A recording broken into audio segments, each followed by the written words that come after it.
নিশা কলিয়াবৰ নলতলীত দুখন বাইকৰ মাজত মুখামুখি সংঘৰ্ষত এজন লোক আহত হয়। আহত যুৱকজনক কলিয়াবৰৰ হাতীখোৱাৰ দেৱ মণ্ডল বুলি জানিব পৰা গৈছে। পথৰ কাষত ৰৈ থকাৰ অৱস্থাত কলিয়াবৰৰ তিনিআলিৰ পৰা নলতলী দিশৰ ফালৰ পৰা অহা এখন তীব্ৰবেগী মটৰচাইকেলে খুন্দা মাৰি আহত কৰে যুৱকজনক। পিছত অৱশ্যে স্থানীয় লোক ঘটনাস্থলীত উপস্থিত হৈ আহত যুৱকজনক জখলাবন্ধা অসামৰিক চিকিৎসালয়লৈ প্ৰেৰণ কৰে। ইফালে দুৰ্ঘটনা সংঘটিত কৰিয়েই পলায়ন কৰে বাইক আৰোহীজন। দুৰ্ঘটনা সংঘটিত কৰি পলায়ন কৰা মটৰচাইকেলখনৰ নম্বৰ হৈছে AS02R4071 বুলি জানিব পৰা গৈছে। কেনেকৈ হৈছিলে, কি হৈছিলে?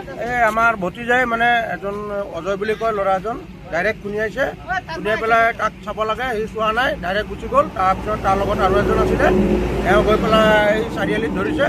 ধৰাৰ পিছত সি তাক ক্ৰছ কৰি পেলাই সি ঘৰত গৈ সোমাই গ'ল।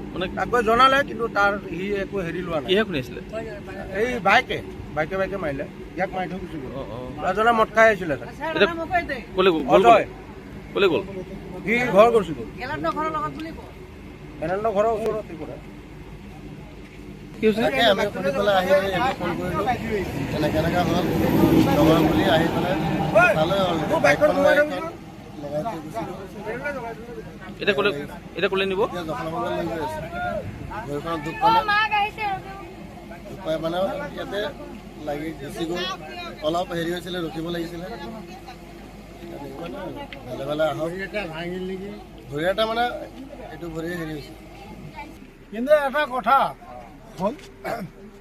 সন্ধিয়া টাইমত কিছুমান যুৱক ল'ৰাই আহি পেলাই মদ খাই পেলাই কাৰোবাক কোনোবাই খুন্দিয়াই যাব, কাৰোবাক কোনোবাই হেৰি কৰি যাব।